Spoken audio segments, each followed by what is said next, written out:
Ladies and gentlemen, welcome back to another very special, as always, episode of the Hyperconscious Podcast. Today, Alan and I were lucky enough to sit down with author, the fitness expert, and entrepreneur, Lori Harder. And rather than me trying to rattle off her bio and screwing it up royally, we'll have Alan read it off because he is proficient at that and that only. So, Jesus. So her professional bio on her website. Lori Harder is a leading expert in the field of fitness, transformational work, mindfulness, and self-love. She has grown 2 multi-million-dollar businesses as a successful entrepreneur and network marketing professional. She's also an author, cover model, and 3-time fitness world champion who offers a carefully curated set of practical tools to promote sustainable health, spiritual well-being, and financial freedom. Kevin, that interview was next level. That was next level. I think that anybody who is lacking self-belief or they don't know how to get that self-belief muscle flexing is it would be great for you to listen to this. We learned so much from her in such a short period of time. Nothing but value, no fluff, all value. Yeah. She's an incredible person. It was 45 minutes long. It's one of the best 45 minutes I've ever had. Reading her book as well has definitely changed me. I always say never underestimate the power of the feminine perspective. This book is phenomenal about creating a new environment for your life. Also, her story and her past and how willing she was to share the truth about some of the traumatic instances that she went through are absolutely phenomenal. So please enjoy this episode and yeah. Absolutely. Her book drops May 8th. Grab it and listen up. Talk to you soon. Bye. No. Geographically?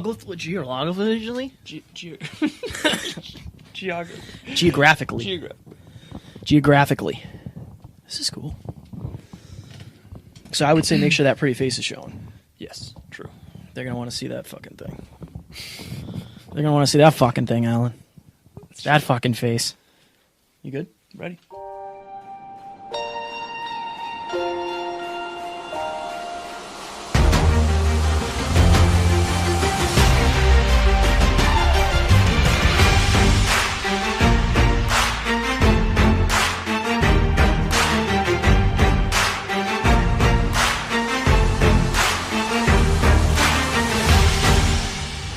Ladies and gentlemen, welcome back to another very special episode of the Hyperconscious Podcast. We have a glorious guest today with us all the way from California. She is the host of the Earn Your Happy podcast, and she is the author of the future best-selling, and I'm calling it now, book, A Tribe Called Bliss, which we have here with us right now. Our guest today is Lori Harder.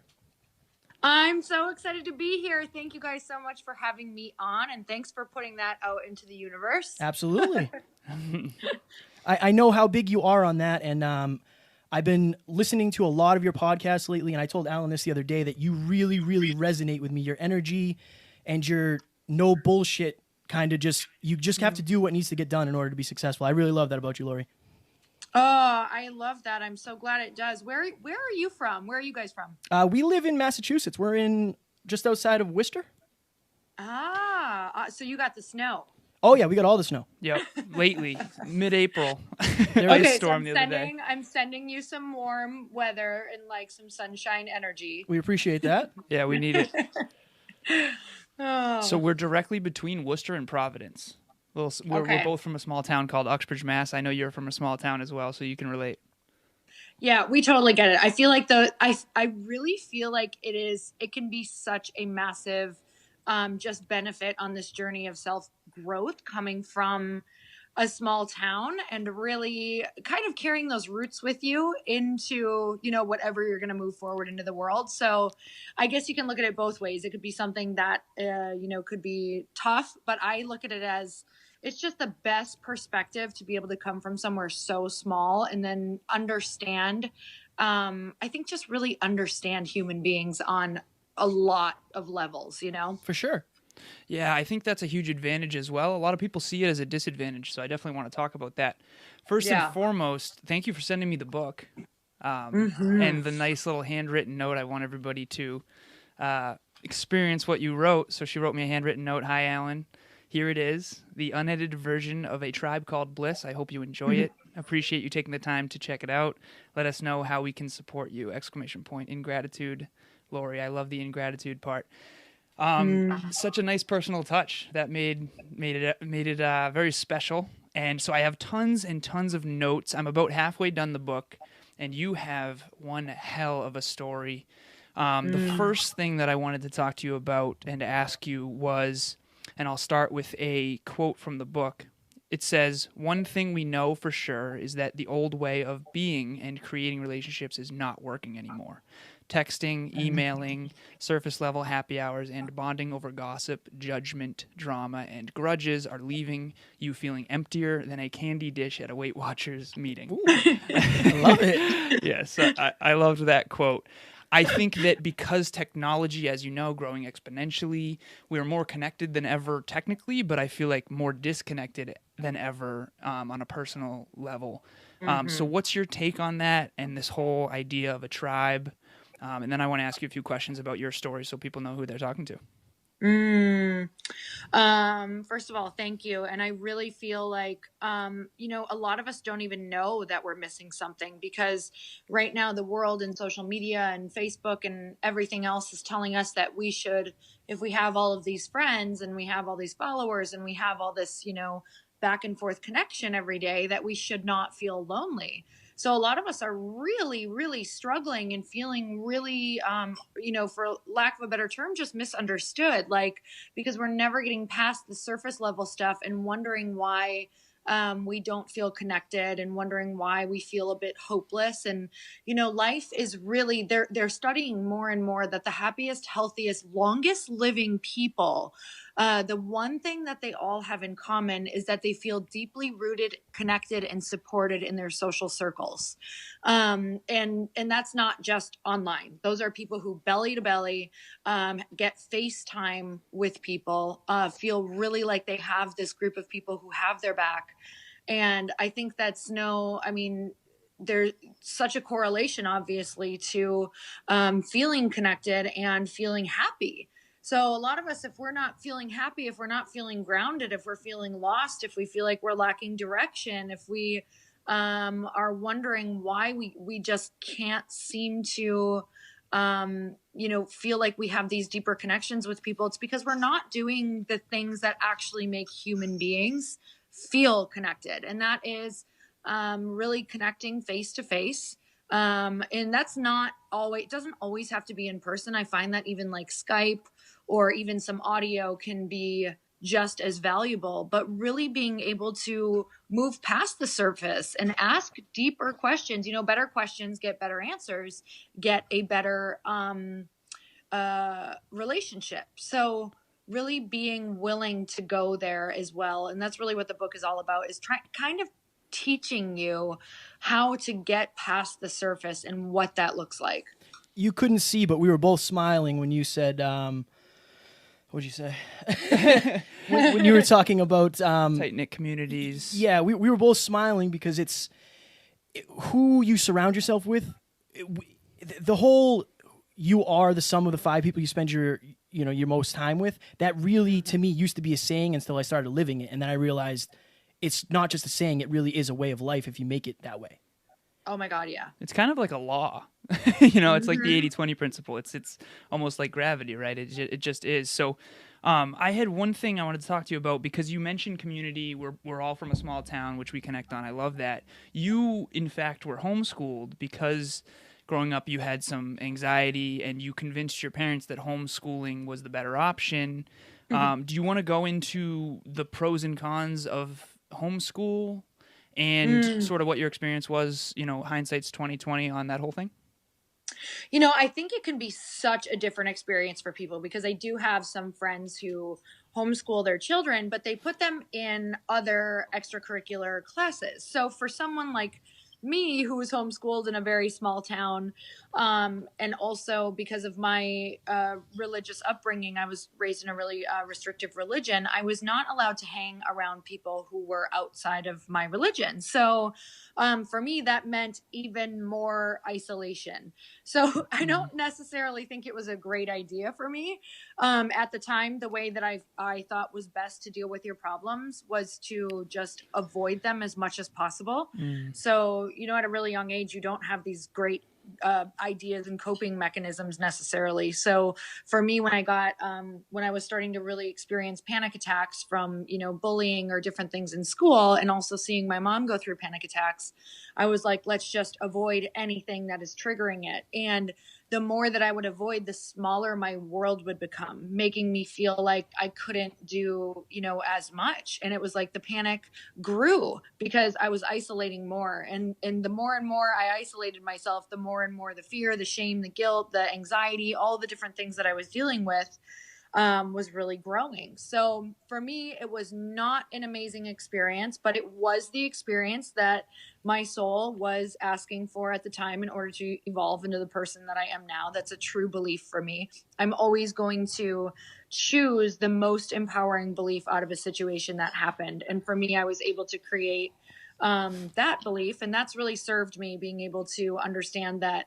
it was so much perspective, and coming from so much isolation, I'm really aware of how important community is. And it's not that I didn't have people around me. I had my family, and I had some people in the church, and some people in my age demographic, but I never felt like I fit anywhere. Like I was always such a black sheep that I would spend a lot of time alone. You just you touched on your beliefs, and that's something that I really admire about you, listening to the podcast and listening to various speeches that you've given, that you have this undeniable belief in yourself. And I wanted to know, where did you learn to flex your belief muscles? Like where was the first time that you were like, you know what, I can do this and I'm going to, and that's the end of it? I think it's so crazy to hear that, because like there were so many years where I did not have belief in myself. So, there was a point when I could not handle disappointing myself anymore. And it was just like, you wake up Monday after Monday after Monday after Monday in this vicious cycle of wanting to be something else, knowing that you're someone else. I know that listeners, and I know that you guys have experienced this, where you just get those moments of, it's almost like for a split second, you get a glimpse of your future self, or who you were born to be. Oh, yes. And it's like full body chills. It's like a knowing. It's like, yes, that is who I am. Even though maybe in that moment you're like, eating a baggage of Doritos and having a 6-pack of beer, but it's like, whatever it takes. This is not who I am. Yep. Orange fingertips and all. It's like, it's those moments that would just kind of keep me going. I was like, where are these coming from? Why does this feel like truth to me? Like, what is this? And, I had started exercising at a young age because I didn't want to be bullied anymore. I had kind of started to figure out that maybe my choices, I was told my whole life that it was genetics, that my family was overweight because of genetics. I was told that, it's like, you're going to struggle as well when you get older because this is just who we are. So for me, I didn't want to believe that. So I had started exercising. I did not get the food thing until way later. So I basically learned at a young age that exercising didn't do too much, but at the same time, it changed my state. Yes. And I did notice that. So when I was exercising is when I would really get those glimpses of who I knew I was supposed to be.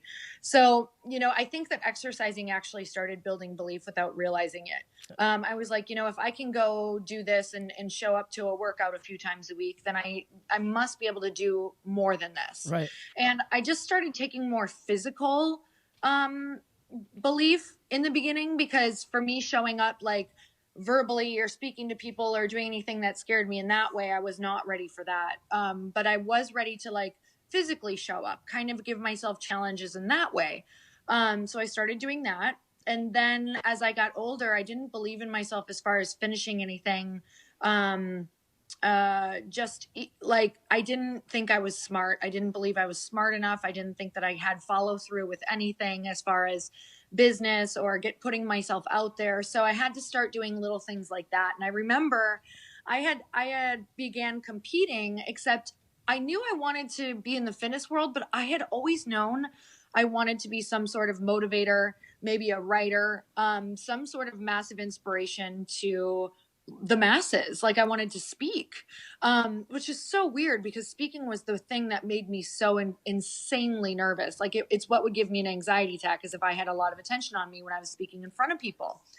So I remember I'd gotten offered to host a fitness competition, like a bodybuilding fitness competition. Yep. And I was like, oh my God, I'm never going to be able to do that because I have to speak the whole time and like give people intros and like welcome everyone. And I just had like a full on panic attack. But I remember in that moment, it was like, if you don't start saying yes to these opportunities and facing it, it's only going to get worse. Because that's one thing I knew for sure was that if you don't start facing your fears in some small way, they only get worse. Yep.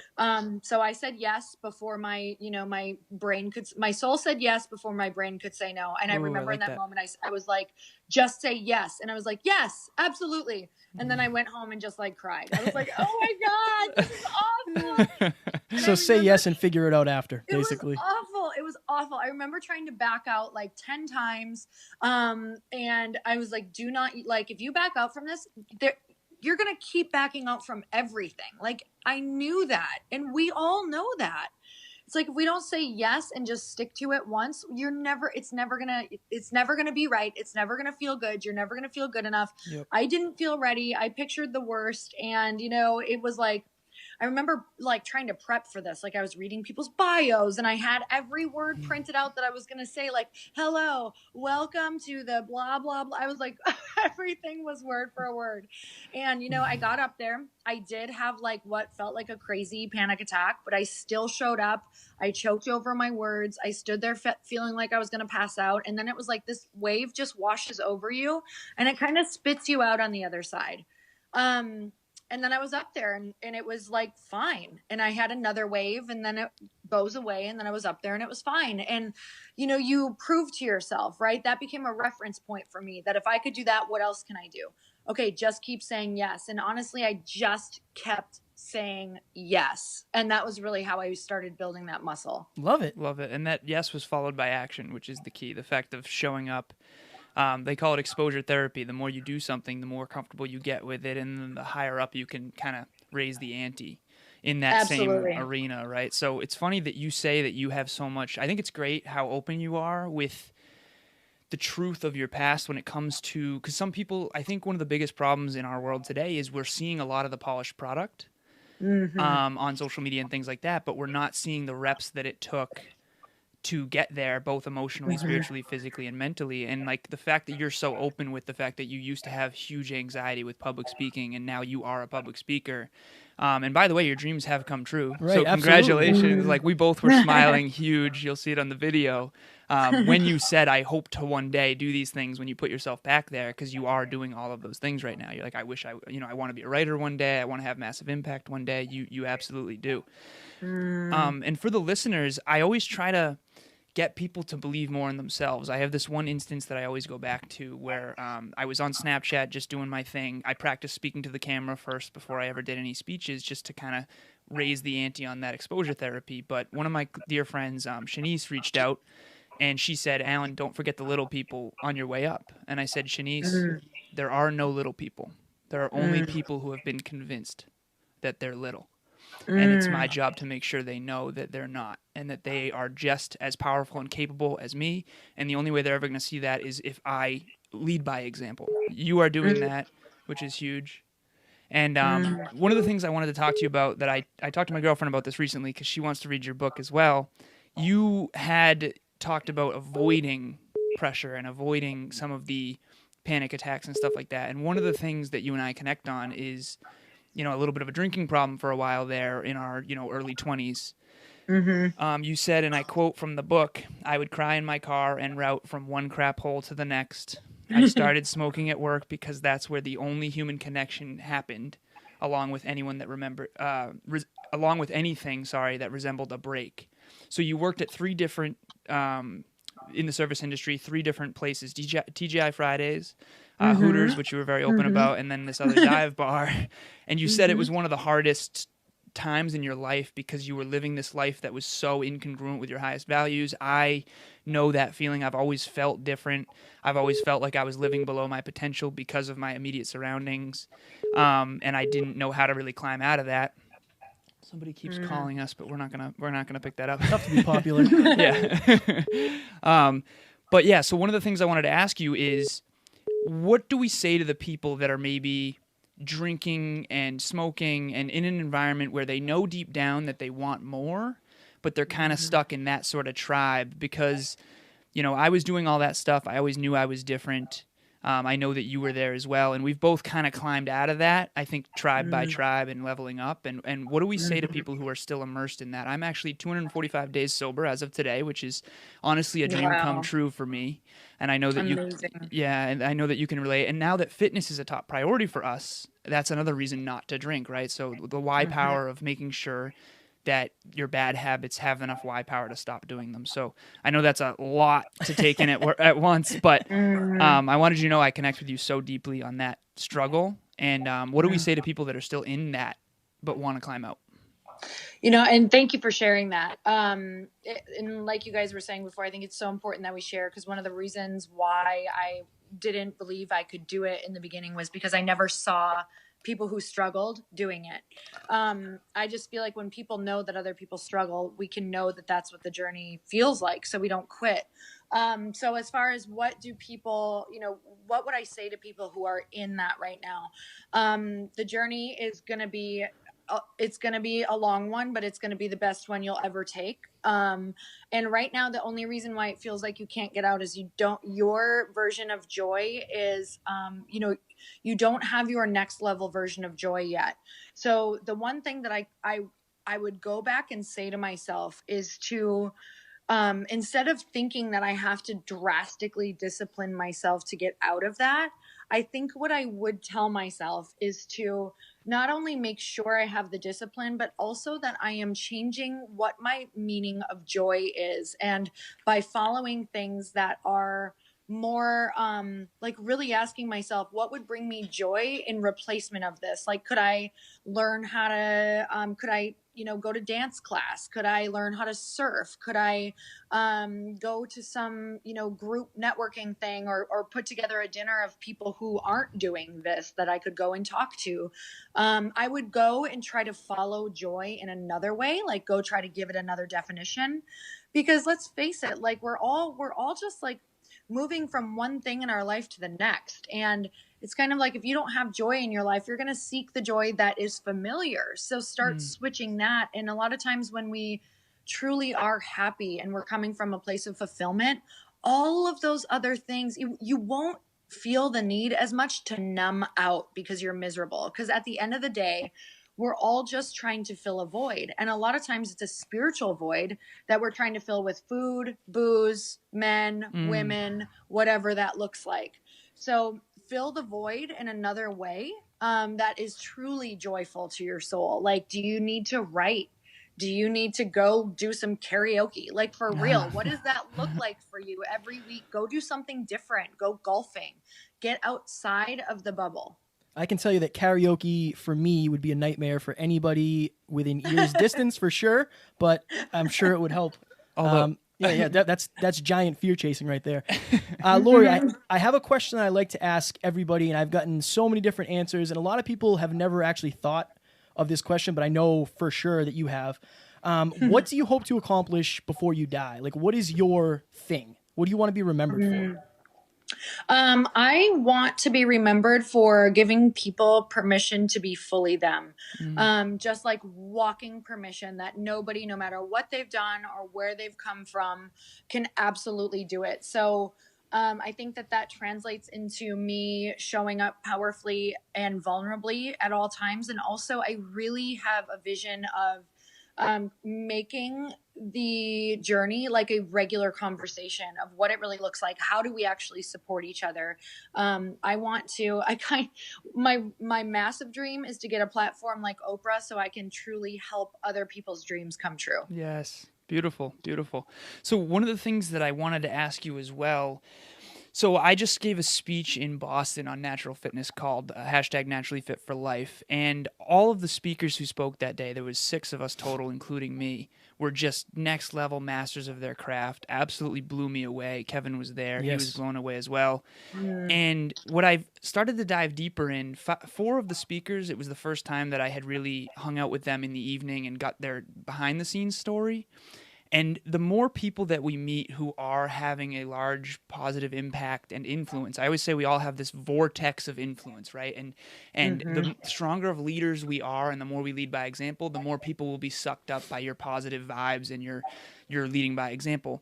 And these people have massive vortexes, right? And the more I dig into their past, the more I realize that they have huge traumas, which is fascinating in a couple senses. One, I think a lot of people think that, they see the polished product and they think, oh, okay, he was born that way. Look at those genetics. She was born that way. Look at those genetics, right? Or she was maybe given everything. But what I'm finding more and more is that usually achievers, people with massive influence, strong leaders have what I call 2 things: PTSD. I don't call it. That's, and post-traumatic growth. So when I was reading your book, and if I don't want to spoil the book for anyone who wants to read it, but I did want to bring up the assault in Cancun because this is a common denominator that I find in people who really do decide, like, never again am I not going to live my best life. For me, it was a car accident, and I got jumped in Providence by a schizophrenic, and we can talk about that another time when we have more time, because today's about you. But PTSD is something we focus on a lot, but what we don't focus as much on is post-traumatic growth.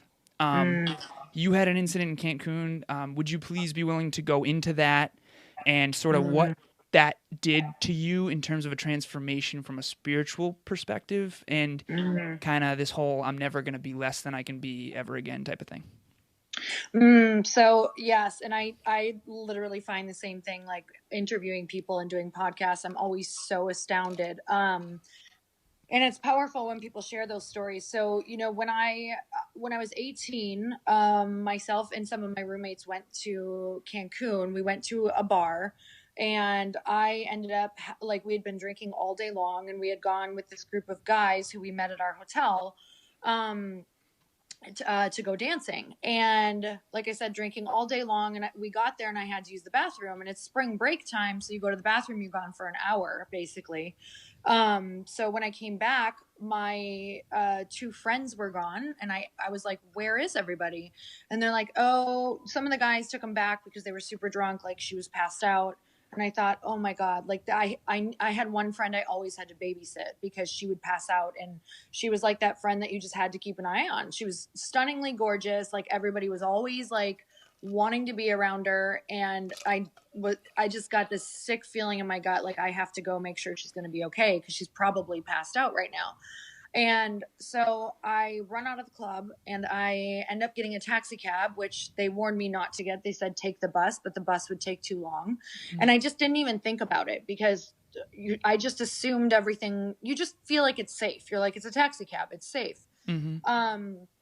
So we're driving, and all of a sudden I'm like, this is not right.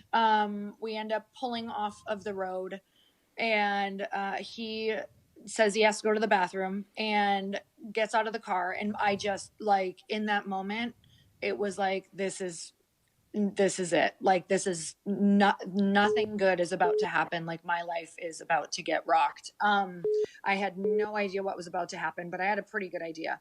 Anyway, not to skim over the story, because you guys can read it in full detail in the book, but he ends up coming in on my side of the door, and basically for what felt like 8 hours, it was probably 6 to 8 hours, he took me back in the morning, but it was like beatings, assault. He wanted money. He actually didn't know what he wanted. He was strangling me and then shaking me back too, and like bringing me to the point of passing out, and then bringing me back too. Like, this was all night long. And in the middle of the night, I just had this moment of complete clarity. Like, it was, if you ever question if there is a higher power, there was just this moment of complete calm in the midst of being strangled, where I was like, it was a voice that was like, you're going to be fine. Like, this is, you're going to get out of this. You're going to be okay. And, like, everything went quiet. Like, everything was calm, even though my external world was being shook at the time. And then I just started speaking. Like, I started telling him that it was okay and he was forgiven, and, you know, that God's forgiven his sins and whatever that looks like. I have no idea why I was saying that. I was just all of a sudden just started asking about his family and all of these other things. And he started to like connect on a human level. And, you know, come to find out years later, I was watching an Oprah show, and they said that if you're ever being attacked by someone, that you should try to humanize them and talk about their family or your family and try to humanize yourself.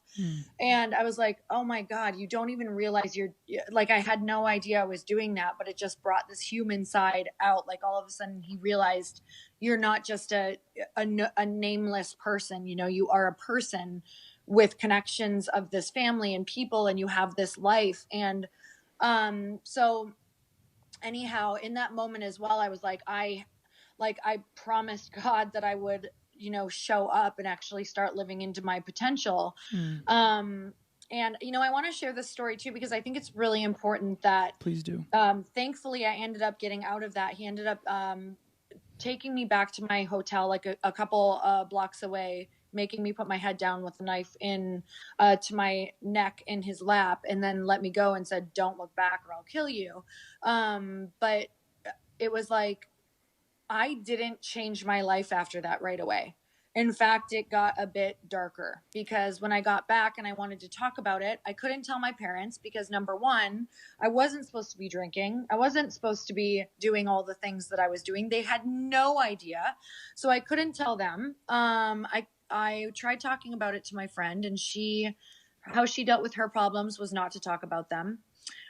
She ended up saying to me, she was like, I don't want to talk about it. This makes me feel sick. This makes me feel bad. And she said, you know, the way that I deal with things is not to talk about them, and they'll go away. So I took that advice because that was what I knew. And for a while, it was like my life got darker. I just had a drinking problem with now a fear of men, a fear of my safety, a fear that the world was not safe. It was bad. It was dark. It was scary. And it was like, I thought I was supposed to change my life. So then I felt even worse. Yeah, guilty. Because I was like, I'm breaking this, you know, contract that I made with God, that I would be this person when I got back. And what happened was, you know, years later, it was like, slowly I started changing my life, and I was still trying to change my life during that. But my environment was so bad. It was like between the jobs and the people and my roommates and the alcohol and the drugs that were around me, it was like, how can you change when that's your environment? So it wasn't until I got out of that environment that I was like, I broke clean. Like, I was like, this is it. Like, I ended up moving home, tail between my legs. Like, yep. I knew that I had to just do full immersion, like fully pluck myself out of it. Otherwise I was never going to change. So that's when things started to really shift for me. Thank you so much for sharing that. Cause I can only imagine. I can't even imagine that. Yeah. I cannot even fathom what that is like. So thank you so very much for sharing that. For sure. And now I can tell it in kind of like, you know, when I was writing it, I had to go there. So it was very like emotional, but sometimes when I'm talking about it, it's like thankfully now you can just talk about it from a different perspective. But yeah, I think it's so important for everyone who's gone through anything traumatic, and all versions of trauma are different. Some are way worse than that. Some seem, you know, lighter than that, but they're not necessarily at all. They're all the same. If it's trauma, up, you know, till this point in your life, it's the same level. So that's truly an incredible story. One of the things you said was your environment didn't change. And, obviously your book is called The Tribe Called Bliss, and it's, you know, how do you find your tribe? How would somebody find their dream team? We call them the dream team. Like, we have our dream team meetings and things like that. But how do you get into the rooms with people above you, or people that you want to mentor you, or people that you think will make you a better person? Because a lot of people are afraid of rejection, and, you know, they're insecure with themselves. So they're afraid to try to put themselves out there in groups with other people. How would you suggest they do that? Well, number one, creating a new relationship with rejection and with fear, because if every time you feel afraid or rejected, you're going to avoid a situation, I would avoid everything in my life. Right. I would avoid my podcast. I would avoid the TED Talk. I would avoid literally everything, because you are about to get rejected and you're about to feel pain and you're about to feel like you're not enough and all of that crap. But right. it's oh my like, God, this is so real right now. I'm literally like, oh, I want to do a TED Talk. Like we talk about this all the time. Micro failures for macro success. You can't even think about it. Like, you can't even think about it because it's coming. Like, the second they put it up on the TED Talk site, you're going to have trolls who write 20 comments below about what a stupid, ugly idiot you are. Right. So it's like, your TED Talk was phenomenal, by the way. The strength analogy, or like the formula you created of time under tension plus the weight of the load equals strength. Like, phenomenal, because it's emotional strength. Anyways, keep going. I didn't want to interrupt you. I just wanted to make sure I shout out your TEDx talk. Everyone, it's got 500,000 views for a reason. It's phenomenal. And I listen to TED Talks constantly. I absolutely loved it. Oh, I'm so happy to hear that. Like, you never know how they're going to land, let me tell you. Yeah, I know. So I'm like, oh, okay, good. Okay, thank God. Yep. But honestly, it's like the rejection, the not enoughness, that's all coming for you. But it's the most important part. And I'm actually glad that you brought that up, because the resistance that comes for you when you go to step out is not coming for you in a negative way, like it's trying to take you under. It's coming for you because it's the way. Yeah. It is the path. It is how you're going to get stronger. It's like, it's so crazy. It was I just saw a meme this morning. It said, I asked God for growth and I got rain.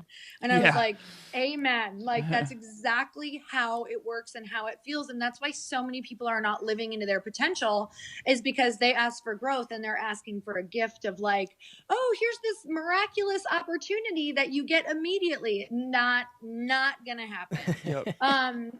That has never happened for me. If it does, I will come back on this podcast and we will celebrate together. Perfect.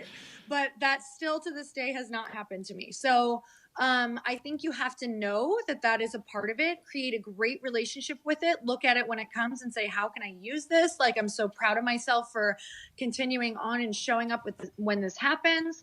You guys, some of the first ways that I started creating my tribe was, number one, I started listening to podcasts. So podcasts like the one that you guys have. You guys have an amazing podcast. Thank you so much. Reading awesome books. And going to events, like for me, going to events and doing full immersion stuff. So I even went to events alone. Like, I remember shaking in my boots, getting on an airplane alone. Like, the first time I'd flown alone, like going to an event alone, being like, what am I doing? This is so, like, what am I thinking? This is so uncomfortable. This is not for me. And then at the end of the event, I'm like, oh my God, I'm a new person. Yeah. I'm so proud of myself. But at the event, I felt crazy. I felt awkward. I felt like I didn't fit in. I felt like, who am I? Like, what am I thinking? Like, all of these things are the path. It's called growth. It sucks ass. Like, it's not fun. And then on the other side, you're like, it is like schizophrenia. It's like you think you suck and you're awful, and then you're like, I'm amazing. Yeah, I did it. I'm meant to do this. I was made for this, and then and that's the cycle. Yeah, so. That's the cycle. I absolutely love it. So we constantly talk about micro failures for macro success. Like you said, in the gym, if you're only lifting 10-pound dumbbells and you never up the ante, you're not going to grow. And your emotions are the same way. So I don't know if you've read a book called The Compound Effect by Darren Hardy, but he talks about this. He's one of my heroes. He says your adversity is your advantage. Why? Because it's the training ground that gave you the emotional development to go out and do extraordinary things that ordinary people simply cannot do. So having big dreams and goals is overwhelming, and I think that's awesome. I think deep down we all have big dreams, but I think that a lot of us allow that pressure of the giant polished product, future-oriented 30 years from now person to overwhelm us from taking that next little baby step. So, for example, I want to write a book, right? You just wrote a book. So it's an overwhelming endeavor. It's like, oh my God, are you kidding me? Like, where do I even start? Start with the first page. right? So what's your Yes. take on breaking big, huge, audacious goals into baby steps that are manageable to where you don't want to, so to where you can get up out of bed, you know, not look up the 1,000 stairs, but just step onto that next one? Honestly, make the goal even smaller than you think. I feel like when we like make the day-to-day goal smaller than you think. So it's kind of like I used to, when I would break down goals, really think I had to put like these 90% type days together. And looking back, it's kind of like I put together a whole lot of 60% days. Like, Yeah, right. like sometimes, and honestly, learning that you're still, if you are above 0%, you're still making progress, like into, you know, because I think on the journey, especially to a book, I learned so much about there are going to be days where if you just show up to the chair and Right. write a sentence, you're still ahead of the game.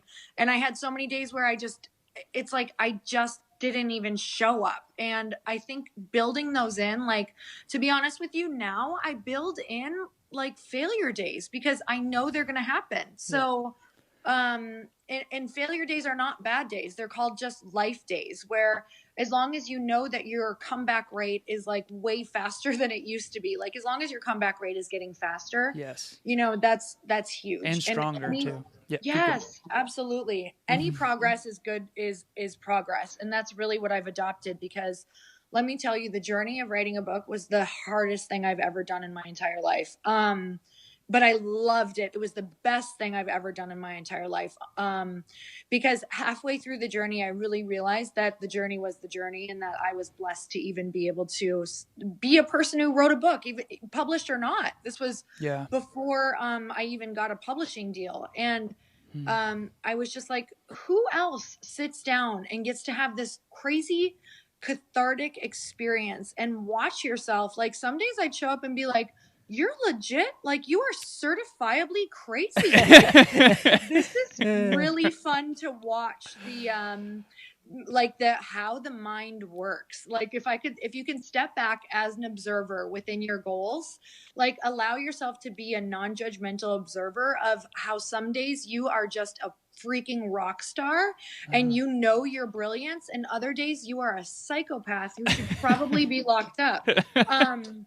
So I think it's just really fun to, like, if you start making your growth a game, if you start to say, wow, it's really fun to observe how I'm evolving and really listening into my soul and where I think I should be going, and I'm still following this path, but how did I show up to this today? And this is really interesting. And like kind of analyzing that, I think, you know, honestly, that might have been just a whole lot of talking, but to be honest, that's what it looks like. It's all over the place, and any progress is progress. And most people expect immediate results, and when they don't get the immediate, and I have been guilty of this, I will admit 100%, but when they don't get it, they start to question their abilities or their belief system or whatever it may be.